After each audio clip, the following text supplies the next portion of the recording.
Ferran, buenos días Buenos días. y muchas gracias sobre todo por este tiempo que has dedicado a Tech Food Magazine. ¿Dónde ves tú que está teniendo más impacto la tecnología y hacia dónde crees que nos está llevando, tanto desde el restaurante como la forma en que comemos o cultivamos? En el tema del restaurante, por ejemplo, todo el tema de las reservas ha cambiado las reglas del juego. Las reservas online es lo que se lleva y va a funcionar en el futuro. En el tema de la comunicación, marketing, las redes sociales hacen posible que sitios pequeños puedan tener publicidad, ¿vale? Que antes era casi imposible. Yo, por ejemplo, profesionalmente no hace falta que vaya a comer a un restaurante. Entrando en un buen blog, que hay muy buenos, ya veo lo que está haciendo este restaurante al 80%. Yo no puedo ir a todos los restaurantes del mundo. Esto es increíble, porque antes o los ebooks o aplicaciones, todo lo que está pasando en el mundo es increíble, ¿no? Antes es que no podías. A nivel de alimentación en casa, yo la compra online está siendo una revolución, ¿no? Los programas de televisión vía internet, donde la gente pueda, ¿no?, decir a qué hora lo ve, lo que ve y tal, yo creo que en el futuro va a ser brutal. ¿Y la tecnología dentro del restaurante, por ejemplo, en diferentes sitios tanto? Esto, de momento que yo sepa, no es increíble, ¿eh? Tú te encuentras, mira, en una cocina de casa, la única herramienta disruptiva en los últimos 50 años, es decir, microondas, fue hace 50 años, ¿cuál crees que es? ¿Después del microondas? Solo hay la máquina del café, Ah. expreso, que antes era impensable tomar un expreso en casa.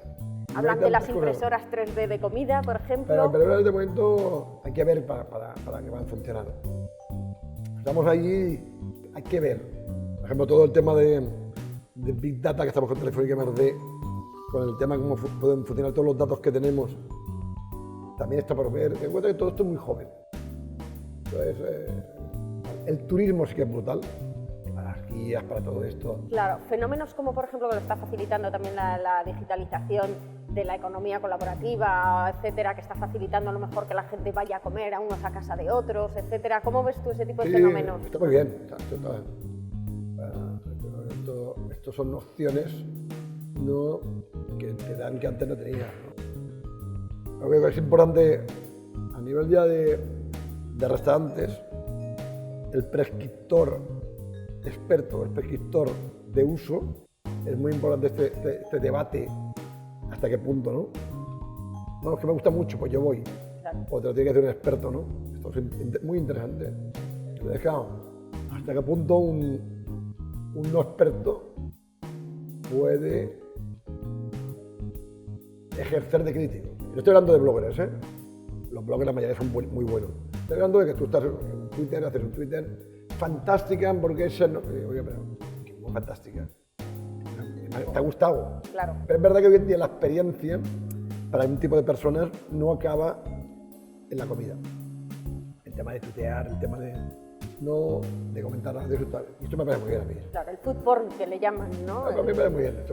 Siempre y cuando sea una opción. Y cosas más futuristas que estamos viendo también, pero que de alguna forma intentan responder a retos que tiene el mundo en cuanto a la alimentación, ¿no? El tema de proteínas sustitutivas, Beyond Meat. Esto es el sueño, esto hay que dejar a los expertos. Que lo genial sería, de momento, una píldora que quitara desnutrición. Después ya veríamos que fuera cocina y comida.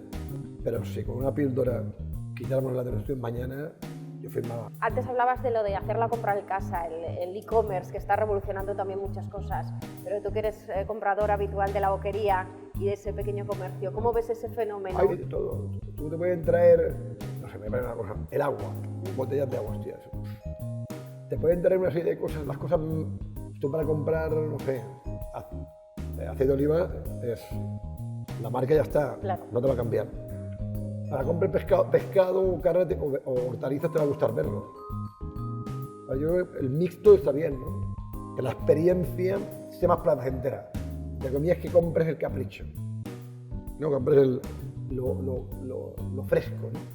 ¿Dónde ves espacios tú de innovación o de creatividad? Hay un camino muy importante que es el tema de las guías alrededor de los hoteles, cocina, que es TripAdvisor, que es perfectamente mejorable. entiendo que es de utilidad y tal, pero no hay otra. Claro. ¿Qué aspectos te gustaría, por ejemplo, a ti que alguien viniera a solucionar o que crees que son mejorables? Primero hay que hacer targets. Que no es lo mismo una guía si vas un fin de semana a Londres que si vives a Londres. A mí no me sirve tener miles de cosas. Me gustaría que me dieran qué es lo último tal, pero ¿cómo se hace esto? Y en el mundo de la industria de la alimentación, tú que has colaborado con muchas marcas en innovación, ahora se habla mucho, por ejemplo, de la innovación abierta, ¿no? ¿Dónde crees que se está innovando más? ¿En las propias marcas internamente o gente que desde fuera a lo mejor tiene ideas más rompedoras o más frescas? La industria alimentaria no es fácil. Es un terreno No es delicado. fácil ser innovador.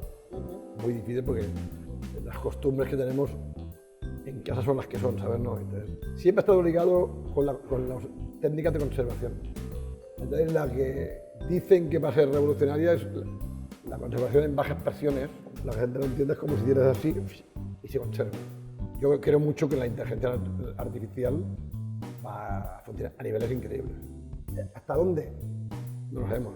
Una de las primeras entrevistas que hice para la revista estuve hablando con los creadores del Chef Watson y lo que me dijeron es nos encantaría que algún día Ferran cocinara con el Chef Watson. ¿Qué opinión tienes de este tipo de soluciones que intentan de alguna forma lo que llaman la gastronomía cognitiva o la cocina cognitiva, ¿no? Apoyarse en el Big Data, en el ordenar los datos y tal para... Estamos con Telefónica, estamos trabajando en esto complejo, food pairing y todo esto, porque es subjetivo.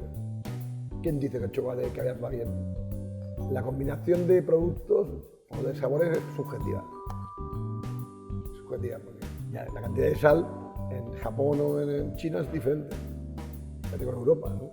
Entonces, pero seguro que va a servir para cosas. Yo creo que estamos en los pañales y tenemos que ver para qué, ¿no?